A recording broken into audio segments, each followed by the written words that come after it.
Next ఈ climate risk అనే index అని మనకి ఈ ఇండెక్స్ ఏదైతే ఉందో ఈ గ్లోబల్ క్లైమేట్ రిస్క్ అంటే ఈ క్లైమేట్ వల్ల ఏం రిస్క్ జరుగుతుంది అనేది మనకి పాయింట్. అంటే సింపుల్ గా చెప్పాలి అంటే మనకి ఈ క్లైమేట్ చేంజెస్ వల్ల మనకి డ్రౌట్స్ కానీ, ఫ్లడ్ కానీ, హీట్ వేవ్ కానీ, స్టోమ్స్ కానీ, వైల్డ్ ఫైర్స్ కానీ ఇట్లాంటివన్నీ కూడా ఏం జరుగుతున్నాయి ప్రపంచంలో, ఎక్కువ మొత్తంలో ఎక్కడ జరిగినాయి అనే కాన్సెప్ట్ ని మనం తీసుకుంటే మనకి దాని ఆధారంగానే ఇది ప్రిపేర్ చేయడం అనేది జరిగింది. సో ఇది global climate risk index 2025. So ఇది ఫస్ట్ టైం మనకి 2006లో పబ్లిష్ చేయడం జరిగింది. మొట్టమొదటిసారిగా 2006 నుంచి ఈ ఇండెక్స్ ని మనకి పబ్లిష్ చేయడం అనేది జరుగుతుంది. ఎవరు పబ్లిష్ చేస్తున్నారు అంటే క్లియర్ గా చూడండి, that is the German watch అనే ఒక ఎన్జిఓ సంస్థ దీన్ని మనకి చేయడం జరుగుతుంది. Who suffers most from the what extreme weather events published by the what. So ఇది చూడండి క్లైమేట్ రిస్క్ ఇండెక్స్, దీని యొక్క సబ్ టైటిల్ అంటాం కదా, సినిమాకు ఉంటాయి కదా, అట్లా సినిమాకు ఉన్నటువంటి సబ్ టైటిల్ చూడండి. Who suffers from most of the what extreme weather events. Extreme weather events నుంచి ఎవరు ఎక్కువగా సఫర్ అవుతున్నారు అనే దాన్ని మనం చెప్పడం జరిగింది. అంటే హీట్ వేవ్స్ వల్ల కానీ, స్టోమ్స్ వల్ల కానీ, ఫ్లడ్స్ వల్ల కానీ, డ్రౌట్స్ వల్ల కానీ ఏ దేశం ఎక్కువ సఫర్ అవుతుంది అని చెప్పేసి మనకి ఒక 30 సంవత్సరాల డాటా తీసుకున్నారన్నమాట. ఓకే సరే చెప్తాను నేను అది. రైట్, చూద్దాం ఇక్కడ. మరి ఈ జర్మన్ వాచ్ అనే ఆర్గనైజేషన్ కి ఫండింగ్ ఎవరు ఇస్తున్నారు అంటే this is funded by the what international climate initiative అనే organisation. So international climate initiative ఏదైతే ఉందో వీళ్ళు దీనికి ఫండింగ్ ఇవ్వడం జరుగుతుంది on the behalf of the what German federal foreign office. German federal office, foreign federal office ఎవరైతే ఉందో వాళ్ళు ఫండింగ్ ఇవ్వడం జరుగుతుంది అనమాట. సింపుల్ గా ఈ జర్మన్ వాచ్ అనే ఆర్గనైజేషన్ కి వీళ్ళ ద్వారా ఫండింగ్ రావడం జరుగుతుంది. దేని ద్వారా? ఇంటర్నేషనల్ క్లైమేట్ ఇనిషియేటివ్ అనే కింద ఫండ్ వస్తుంది. ఈ ఫండ్ ఎవరు ఇస్తున్నారు?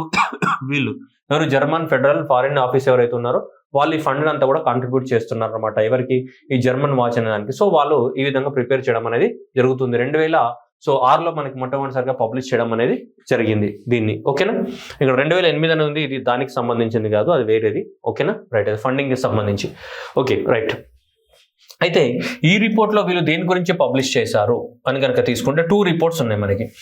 1993 నుంచి 2022 వరకు, అంటే దాదాపు 30 years ఆఫ్ ద స్పాన్. ఈ 30 సంవత్సరాల స్పాన్ లో ఏ దేశం అనేది ఎక్కువ మొత్తంలో, ఏ దేశాలలో ఎక్కువ మంది ఫ్యాటాలిటీస్ ఉన్నాయి, ఎక్కువ మంది ఎఫెక్టెడ్ పీపుల్ ఏ దేశాలలో ఉన్నారు, ఎంత మొత్తంలో మనకి ఎకనామిక్ లాస్ జరిగింది, ఎన్ని సంవత్సరాలలో, గడిచిన 30 సంవత్సరాలలో ఎంత నష్టం జరిగింది అనే దాన్ని మనకి అంచనా ఇస్తున్నారు మనకి ఇక్కడ. Okay right. మన భారతదేశంలో దాదాపు 80,000 మంది చనిపోయినారంట గడిచిన 30 సంవత్సరాల్లో. దేనివల్ల? ఈ ఎక్స్ట్రీమ్ వెదర్ ఈవెంట్స్ వల్ల. సరే చూద్దాం వాటి గురించి కూడా. రైట్, అలానే ఇదొక డాటా ఇచ్చారు. Second data what they are given exclusively they are provided the data regarding the what 2022. Only 2022 year ఏదైతే ఉందో ఎక్స్క్లూసివ్ గా ఈ 2022 ఇయర్ డాటా కూడా ప్రొవైడ్ చేశారు. అండ్ దాంతో పాటు మనకి 1993 30 సంవత్సరాల డాటా ప్రొవైడ్ చేశారు. ఈ సింగిల్ ఇయర్ డాటా కూడా ప్రొవైడ్ చేశారు. ఓకేనా? సింగిల్ ఇయర్ ఏది ఓన్లీ 2022 డాటా ప్రొవైడ్ చేశారు. అండ్ దాంతో పాటు 30 సంవత్సరాల యావరేజ్ డాటాను కూడా ప్రొవైడ్ చేశారు ఈ రిపోర్ట్ లో. ఒక ఏదైనా రావచ్చు మనకి, 2 సపరేట్ గా చెప్తాను నేను. ఓకేనా? 30 years of the data and only 1 year data 2 మనకి ఇందులో ప్రొవైడ్ చేయడం జరిగింది. ఓకేనా? ఇది 2025 ఫిబ్రవరిలో రిలీజ్ అయింది మనకి. ఓకేనా? ఇది వెరీ లేటెస్ట్ గా రిలీజ్ అయింది. ఫిబ్రవరి 2025 లో రిలీజ్ అయిన రిపోర్ట్. మళ్ళీ పాత రిపోర్ట్ అనుకున్నారు. ఓకేనా? మీరు ఎట్లా తయారయ్యారంటే 2022 కనిపిస్తే అయిపోయి పాత రిపోర్ట్. అరే అన్ని దేశాల అవైలబిలిటీ ఉండాలి కదా, అన్ని దేశాల అవైలబిలిటీ ఉంటే కదా ప్రిపేర్ చేసేది. 2022 వరకే డాటా అప్డేట్ ఉన్నాయి ప్రపంచ దేశాలన్నింటిలో. ఓకే చూడండి ఏమన్నాడు, results of the what climate risk అన్నాడు. ఇక్కడ చూడండి ఒకటి ఏమన్నాడు, 1993 నుంచి 2022 వరకు ప్రపంచం మొత్తంలో తీసుకుంటే దాదాపు 9,400 మనకి ఎక్స్ట్రీమ్ ఈవెంట్స్ జరిగాయి. మనకి 9,400 ఎక్స్ట్రీమ్ ఈవెంట్స్ జరిగితే దాదాపు 7,65,000 మంది ప్రాణాలు కోల్పోయారు. ఎంత? 7,65,000 మంది ప్రాణాలు కోల్పోయారు. అండ్ దాంతోపాటు మనకి 4.2 trillion ఎకనామిక్ లాస్ జరిగింది. బిలియన్స్ కాదు, ట్రిలియన్స్. 4.2 trillion అనేది మనకి ఎకనామిక్ నష్టం జరిగినట్టు చెప్తున్నది. ఎన్ని సంవత్సరాలలో? గడిచినటువంటి 30 సంవత్సరాలు. 1993 నుంచి మొదలు పెడితే 2022 వరకు తీసుకుంటే 30 సంవత్సరాలలో 9,400కి పైగా ఈవెంట్స్ జరిగాయి, ఎక్స్ట్రీమ్ ఈవెంట్స్. దీని ద్వారా 7,65,000 మంది ప్రాణాలు కోల్పోయారు.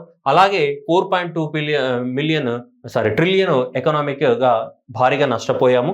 ఇది ఎగ్జామ్ లో రావడానికి మనకి ఛాన్సెస్ ఉన్నాయి. మనకి directly caused the what more than చూడండి 7,60,000 loss the worldwide and direct loss of the what 4.2 billion and 9,400 కన్నా ఎక్కువ మొత్తంలో ఏం జరిగాయి? ఈవెంట్స్ అనేవి జరిగాయి ప్రపంచంలో గడిచిన 30 సంవత్సరాల్లో. దీంట్లో ఎక్కువ మొత్తంలో ఎఫెక్ట్ అయిన కంట్రీస్ ఏది? 1993 నుంచి సో 2022 వరకు తీసుకుంటే మనం 6వ ర్యాంక్లో ఉన్నాం. భారతదేశం అనేది 6వ ప్లేస్లో ఉంది. కానీ ఫస్ట్ సో వీళ్ళు DCS కంట్రీస్ ఫస్ట్ ఉన్నాయి. ఇది డొమినికా అనేది ఫస్ట్ ప్లేస్లో ఉంది, చైనా సెకండ్ ప్లేస్లో, హొండ్యూరస్ థర్డ్ ప్లేస్లో ఉంది, 4th ప్లేస్లో మయన్మార్, 5th ప్లేస్లో ఇటలీ, ఇండియా అనేది 6th పొజిషన్ని ఆక్యుపై చేసింది.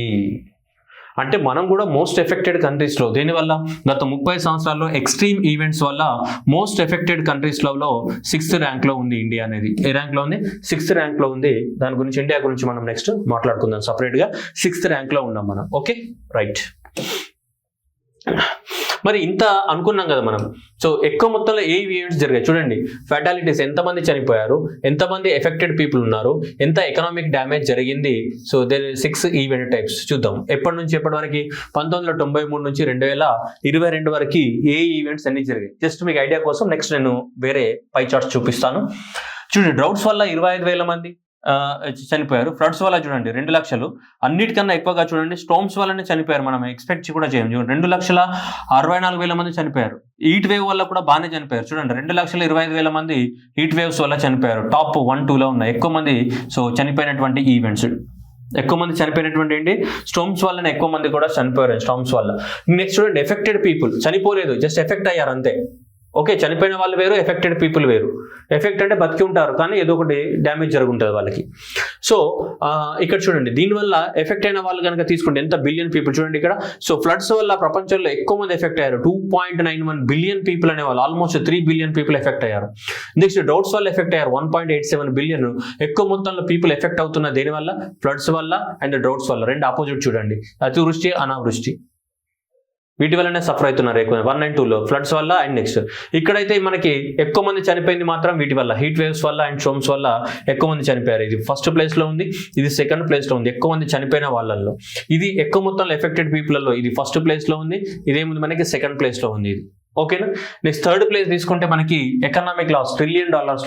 సో ఎకనామిక్ లాస్ అనేది మనకి $4.2 trillion నష్టం జరిగింది అనుకుంటున్నాం కదా. ఎంత? $4.2 trillion ఆఫ్ ద ఏంటిది నష్టం జరిగింది అనుకుంటున్నాం మనం.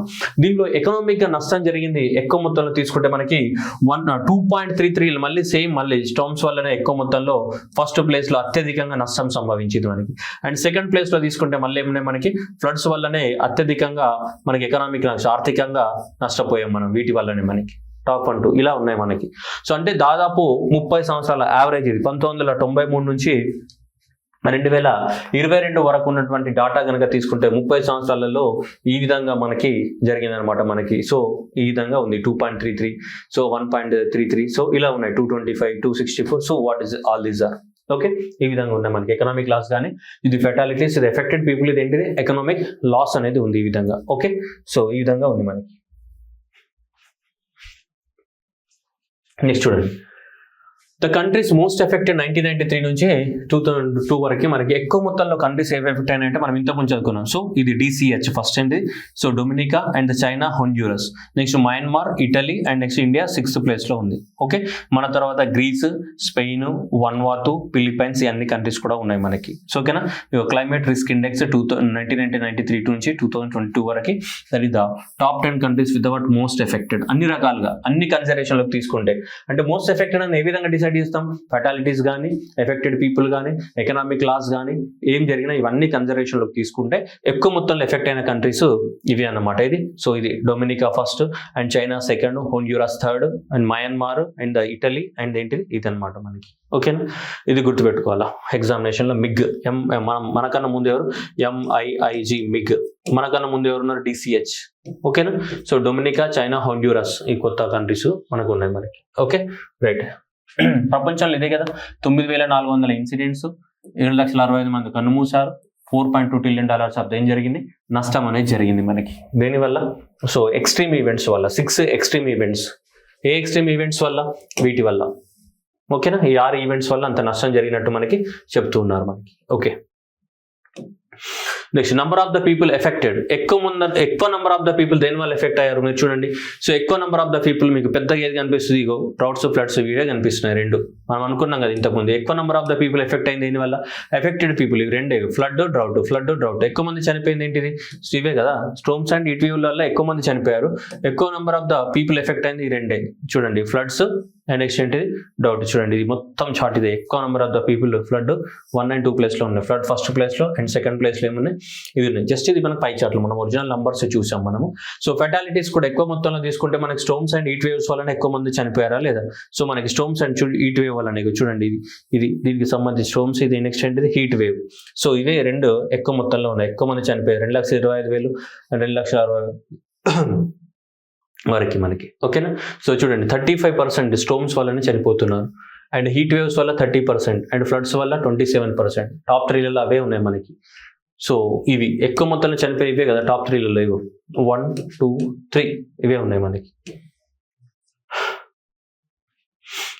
సో ఎగ్జామినేషన్లో మనకి పాసిబిలిటీ ఆఫ్ ద క్వశ్చన్ ఇవే టాప్ 3 ఈవెంట్స్ అని కనుక తీసుకుంటే స్టోమ్స్, హీట్ వేవ్, ఫ్లడ్స్ ఈ మూడిట్ల వల్ల తీసుకుంటే చూడండి 2 లక్షలు 2 లక్షలు 2 లక్షలు ఆల్మోస్ట్ ఇక్కడనే మనకి ఏమవుతున్నాయి 6-7 లక్షలు ఆల్మోస్ట్ 7 lakh డెత్స్ ఈ మూడిట్ల వల్లనే జరిగినట్టు మనకి క్లియర్ కట్ డాటా చెప్తుంది. మూడిట్ల వల్లనే డాటా. ఓకే,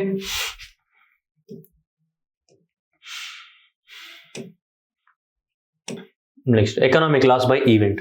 దేనివల్ల ఎక్కువగా ఆర్థికంగా నష్టపోయాం? సో ఎక్కువ ఆర్థికంగా నష్టం చూడండి ఆరెంజ్ కలర్లో ఒకటే కనిపిస్తుంది, మొత్తం ఆరెంజ్ కలర్లో ఇది కనిపించేది స్టోమ్స్ వల్లనే. సో స్టోమ్స్ వల్ల ఎక్కువ మొత్తంలో, ఆ తర్వాత నెక్స్ట్ ఏంటి ఫ్లడ్స్ వల్ల, ఫ్లడ్స్ ఇది మొత్తం సెకండ్ ప్లేస్, అండ్ ఆర్థికంగా ఎక్కువగా నష్టపోయింది దీనివల్లనే కదా. సో ఇది ఫస్ట్ ప్లేస్లో ఉంది మనకి ఆర్థికంగా.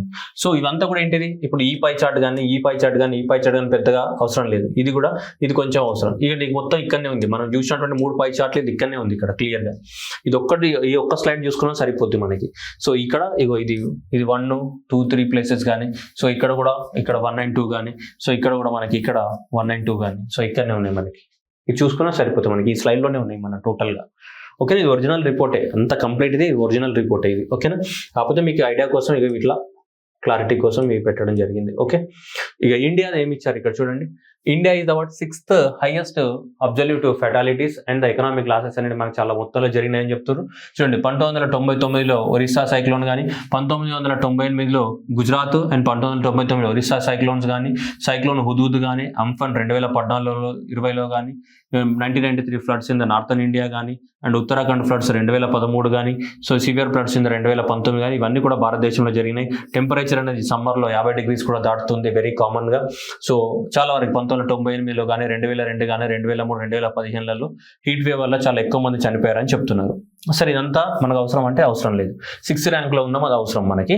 బట్ ఇక్కడ అడిగాడు చూడండి, ఇక్కడ నుంచి ఇంపార్టెంట్ చూడండి. ఇక్కడ ఏమన్నాడు, there were more than 400 incidents extreme weather events in India in the last 3 decades causing ఏమంటున్నాడు losses nearly 180 billion rupees of the losses అనేవి జరిగినాయి, అండ్ అట్లీస్ట్ 80,000 పీపుల్ అనే వాళ్ళు చనిపోయారు భారతదేశంలో గడిచిన 30 సంవత్సరాలు అని చెప్తున్నారు. This will be the what very very very very important question.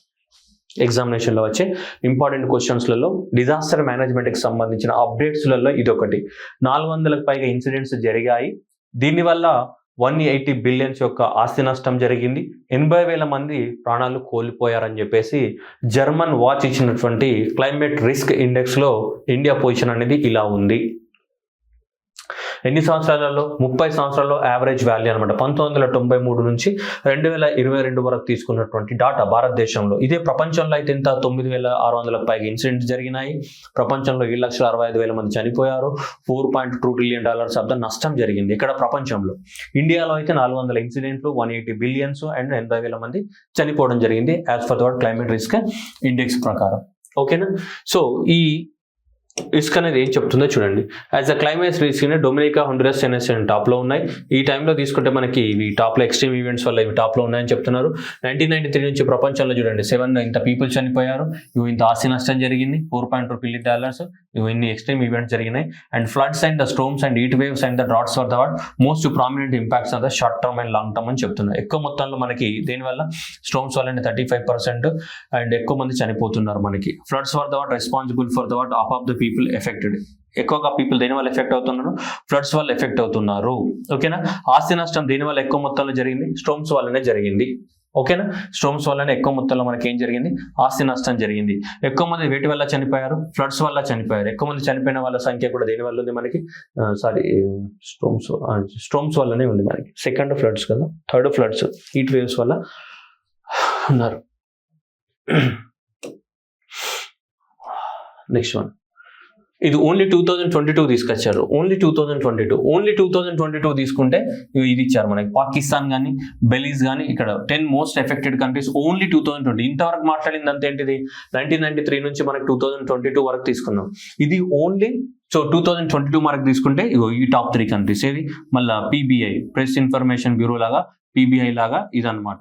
So ఏది ఇది, సో పాకిస్తాన్ కానీ బెలీజ్ కానీ ఇటలీ కానీ ఏవైతున్నాయో ఈ 3 అనేటివి. ఓకేనా, ఓన్లీ 2022 తీసుకుంటే మనకి. ఓకేనా, అన్ని కాదు, ఓన్లీ 2022 తీసుకుంటే ఇవి టాప్ 3 కింద. Pakistan, Belize and Italy were the world most affected countries in the 2022, followed by the world Greece, Spain and Puerto Rico. ఓకేనా, మళ్ళీ ఇక్కడ కూడా చూడండి, affected people only in the 2022 అనే ఒక్క ఇయరే తీసుకుంటే, సో దేనివల్ల ఎక్కువ మంది ఎఫెక్ట్ చూడండి. ఇక్కడ తీసుకుంటే మళ్ళీ హీట్ వేవ్ ఎక్కువ మంది ఎఫెక్ట్ అయింది 2022లో. ఏంటిది, హీట్ వేవ్ వల్ల ఎక్కువ మంది చనిపోయారు. ఎఫెక్ట్ అయిన పీపుల్ 107, 16 ఇక్కడ తీసుకుంటే మళ్ళీ, సో డ్రౌట్ వల్ల 107 మిలియన్ పీపుల్ ఎఫెక్ట్ అయ్యారు 2022లో. ఎకనామిక్ లాస్ అత్యధికంగా దేనివల్ల జరిగింది అనుకుంటే మళ్ళీ స్టోమ్స్ వల్లనే 137 బిలియన్స్ ఆఫ్ ద మనకి జరిగింది. ఇది స్టోమ్స్ వల్లనే మళ్ళీ ఎక్కువ మొత్తంలో 2022లో కూడా నష్టం అనేది జరిగింది. దీనివల్లనే ఎక్కువ మంది ఎఫెక్టెడ్ పీపుల్ దేనివల్ల ఎఫెక్ట్ అయ్యారు మనకి, సో డ్రౌట్ వల్లనే ఎక్కువ మంది ఎఫెక్ట్ అయ్యారు. అండ్ హీట్ వేవ్ వల్ల ఏం జరిగింది, ఎక్కువ మొత్తంలో చనిపోయారు. ఫెటాలిటీస్, చనిపోయిన వాళ్ళ సంఖ్య, సో ఫెటాలిటీస్ ఎక్కువ మంది చనిపోయిన వాళ్ళు దేనివల్ల, సో హీట్ వేవ్ వల్లనే ఎక్కువ మంది చనిపోయారు. అండ్ నెక్స్ట్ ఎఫెక్టెడ్ పీపుల్ కూడా దీనివల్లనే ఎక్కువ మంది ఉన్నారు. అండ్ ఎకనామిక్ లాస్ ఏదైతే ఉందో ఈ ఎకనామిక్ లాస్ కూడా సో దీనివల్లనే జరిగింది. దేనివల్ల, ఈ స్టోమ్స్ వల్లనే జరిగింది మనకి. ఓకేనా, డన్ కదా. సో ఇది ఓన్లీ 2022 సంవత్సరానికి సంబంధించి. ఓకేనా, ఓన్లీ 2022 తీసుకుంటే టాప్ కంట్రీస్ ఏవి ఇవి, పాకిస్తాన్, బెలీజ్, ఇటలీ. 1993 నుంచి కాదు మనకి, 1993 నుంచి తీసుకుంటే ఇది మనకి. సో 1993 నుంచి 2022 వరకు తీసుకుంటే ఇది ఎక్కువ మొత్తంలో మనకి సో చనిపోయింది దేనివల్ల, సో స్టోమ్స్ వల్లనే ఎక్కువ మంది చనిపోవడం జరిగింది. ఎఫెక్టెడ్ పీపుల్ దేనివల్ల మనకి, ఫ్లడ్స్ వల్ల ఎఫెక్ట్ అయ్యారు. అండ్ నెక్స్ట్ ఆస్తి నష్టం కూడా మళ్ళీ ఏంటి మనకి, స్టోమ్స్ వల్లనే మనకి ఎక్కువ మంది ఇదయ్యారు. మనకి ఫెటాలిటీస్ కానీ అంటే ప్రాణ నష్టం కానీ, అండ్ నెక్స్ట్ ఆస్తి నష్టం కానీ దేనివల్ల జరిగింది, స్టోమ్స్ వల్ల జరిగింది. ప్రభావితం ఎక్కువ మంది దేనివల్ల ప్రభావితపడ్డారు, ఎక్కువ మందిలో ఎవరి మీద ప్రభావితం చూపింది అంటే ఫ్లడ్స్ మీద. ఫ్లడ్స్ ఎక్కువ మంది మీద ప్రభావం చూపింది. కానీ ఆస్తి నష్టం కానీ ప్రాణ నష్టం కానీ దేనివల్ల జరిగింది, స్టార్మ్స్ వల్ల జరిగింది. ఓకేనా, ఎక్కువ మొత్తంలో ఈవెంట్స్ అవి డైరెక్ట్గా క్వశ్చన్ అడగవచ్చు మనకి. ఓకేనా, ఈ 3 గుర్తుపెట్టుకోవాలి. ఆస్తి నష్టము, ప్రాణ నష్టం దేనివల్ల జరిగింది, ఈ స్టార్మ్స్ వల్ల జరిగింది. అండ్ నెక్స్ట్ ఫ్లడ్స్ వల్ల ఏం జరిగింది మనకి, ఎక్కువ మొత్తంలో ఎక్కువ మంది పీపుల్ ఎఫెక్ట్ అయ్యారు. ఓకేనా, ఎక్కువ మంది ప్రభావితం అయ్యారు. దీనివల్ల ఎక్కువ మంది పీపుల్ ఏమయ్యారు, ఎఫెక్ట్ అవ్వడం అనేది జరిగింది. ఓకేనా, సో అది గుర్తుపెట్టుకో. 2022లో చూడండి, అది మామూలుగా అది 2022లో చూస్తే హీట్ వేవ్ వల్ల ఎక్కువ మంది ఎఫెక్ట్ అయ్యారు. అండ్ స్టార్మ్స్ వల్ల ఎక్కువ మంది, 3 వేరేగా ఉన్నాయి. డ్రౌట్ వల్ల ఎక్కువ మంది ఎఫెక్ట్ అయ్యారు. హీట్ వేవ్ వల్ల ఎక్కువ మంది చనిపోయారు. ఆస్తి నష్టం ఏమో దీనివల్ల జరిగింది, దీనివల్ల స్టార్మ్ వల్ల జరిగింది. దీంట్లో 2022లో. సో ఇది ఇలా ఉంది అనమాట మనకి. క్లియర్. సో ఇది మనకి జర్మన్ వాచ్ ఆర్గనైజేషన్ ఇచ్చినటువంటి రిపోర్ట్ అన్నమాట మనకి. ఓకే, క్లియరా. సో ఇది మనకి సో క్లియర్గా ఈ ఆర్గనైజేషన్ అనేది రిపోర్ట్ అనేది పబ్లిష్ చేయడం అనేది జరిగింది మీకు. ఓకేనా, జస్ట్ ఈ టేబుల్స్ చదువుకుంటే సరిపోతుంది మీకు. ఓకే, నేనే కొద్దిగా ఎక్స్పాండ్ చేసి చెప్పడం జరిగింది. సో ఇది 2006 నుంచి పబ్లిష్ చేయడం అనేది జరుగుతుంది. జర్మన్ వాచ్ అనే ఆర్గనైజేషన్. వీళ్ళ ఫండింగ్ ఎక్కడ నుంచి వస్తుంది మనకి, సో ఇంటర్నేషనల్ క్లైమేట్ ఇనిషియేటివ్ కింద ఫండింగ్ అనేది ఇవ్వడం అనేది జరుగుతుంది. ఈ ఫండింగ్ ఎవరు ఇస్తున్నారు, ఈ జర్మన్ ఫెడరల్ ఫారెన్ ఆఫీస్ వాళ్ళు ఫండింగ్ అనేది ఇవ్వడం జరుగుతుంది ఈ జర్మన్ వాచ్ అనేది. సో దట్ ఈస్ ఇది మొత్తానికైతే సో ఈ రిపోర్ట్ అనేది పబ్లిష్ చేయడం జరిగింది. మనకి ఎగ్జామినేషన్లో ఖచ్చితంగా క్వశ్చన్ రావడానికి అవకాశం అయితే ఉంటుంది. Okay, so thank you everyone and all the best.